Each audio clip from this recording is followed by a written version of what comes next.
Friends, నటసింహ నందమూరి బాలకృష్ణ అభిమానులు మొదటిసారి ఈ ఛానల్ను చూస్తున్నట్లయితే ఈ ఛానల్ను సబ్స్క్రైబ్ చేసుకోవాలని కోరుకుంటున్నాను. ఎందుకంటే బాలయ్య సినిమాల గురించి ఏ చిన్న అప్డేట్ వచ్చినా ఈ ఛానల్లో అప్డేట్ చేస్తాను. మీకు డైరెక్ట్గా నోటిఫికేషన్ రూపంలో రావడం జరుగుతుంది. ఈ ఛానల్ గ్రోత్ కూడా పెరుగుతుంది. ఈ ఛానల్ను సపోర్ట్ చేయాలని కోరుకుంటున్నాను. అలాగే ఈ వీడియోను మొదటి నుండి ఎండ్ వరకు చూడండి, లేకపోతే అర్థం కాదు. ఈ వీడియో మీకు నచ్చినట్లయితే లైక్ చేయండి, షేర్ చేయండి, కామెంట్ చేయండి, ఈ వీడియోను హైప్ చేయండి.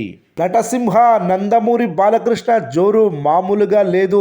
వరుసగా 4 బ్లాక్ బస్టర్లు చవిచూసి 5వ దానికి రడవుతున్న తరుణంలో ఇవాళ ఎన్బీకే 111 చిత్రం గోపీచంద్ మలినేని దర్శకత్వంలో మొదలుపెట్టాడు. వీరసింహారెడ్డి లాంటి మాస్ హిట్ ఇచ్చిన ఈ కాంబినేషన్ మళ్ళీ రిపీట్ అవుతుందంటే సహజంగానే ఫ్యాక్షనో పవర్ఫుల్ యాక్షన్ డ్రామాలో అనుకుంటారు. కానీ ఈరోజు విడుదలైన పోస్టర్స్, కాన్సెప్ట్ ఆర్ట్ చూస్తుంటే గోపీచంద్ ఏదో పెద్ద సాహసమే చేస్తున్నాడు అని అర్థమవుతుంది.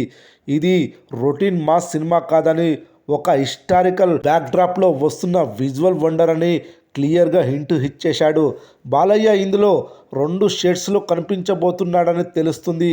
చక్రవర్తుల బ్యాక్డ్రాప్తో పాటు వర్తమానంతో ముడిపెట్టి డిఫరెంట్ సెటప్ రాసుకున్నారని తెలుస్తుంది. గౌతమి పుత్ర శాతకర్ణిలో ఈ తరహా పాత్ర బాలయ్య చేసినప్పటికీ అది కల్పిత కథ కాకపోవడంతో దర్శకుడు క్రిష్ ఎక్కువగా సినిమాటిక్ లిబర్టీ తీసుకోలేదు. కానీ గోపీచంద్ మలినేనికి ఆ సమస్య లేదు. ఒక రకంగా చెప్పాలంటే టాలీవుడ్ గ్లాడియేటర్ అనిపించే రేంజ్లో ఆహార్యం, డైలాగులు, యుద్ధ సన్నివేశాలు ఉంటాయట. బాలయ్య రక్తాన్ని ఏరులై పారించబోతున్నాడని తెలుస్తోంది.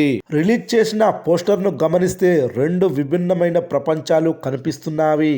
ఒకవైపు సముద్రం, మధ్యలో నిలబడిన రగ్గడ్ యోధుడు లుక్, చేతిలో గొడ్డలి లాంటి ఆయుధంతో జుట్టు పెంచి చాలా వైల్డ్గా కనిపిస్తున్నాడు బాలయ్య. మరోవైపు కోట బురుజుల మీద రాజసం ఉట్టిపడేలా కవచాలు ధరించి నిలబడిన రాజు వేషం గెటప్. అంటే ఇద్దరు బాలయ్యలు కనిపించబోతున్నారు. ఒకరు సముద్రపు దొంగన, మరొకరు రాజ్యానికి రక్షకుడా అనే క్యూరియాసిటీ ఈ యొక్క పోస్టర్ ద్వారా క్రియేట్ అయింది. స్వయంగా దర్శకుడు గోపీచంద్ మలినేని దీన్ని హిస్టారికల్ రోర్ అని అభివర్ణించాడు. పౌరాణిక, జానపద పాత్రలు బాలయ్యకు వెన్నతో పెట్టిన విద్య. అయితే గోపీచంద్ మలినేని లాంటి పక్క కమర్షియల్ డైరెక్టర్ ఇలాంటి జానర్ను టచ్ చేయడం నిజంగా ఆసక్తికరం. ఇది కేవలం చరిత్రే కాదు, ఇందులో తన మార్క్, మాస్ ఎలివేషన్స్ కూడా గట్టిగానే దట్టించబోతున్నట్లు తెలుస్తుంది. ఆ విగ్రహాల డిజైనింగ్ చూస్తే అర్థమవుతుంది. సాధారణంగా బాలయ్య సినిమాలో డైలాగులు పేలుతాయి, కానీ ఈసారి విజువల్స్ కూడా పేలేలా ఉన్నాయి.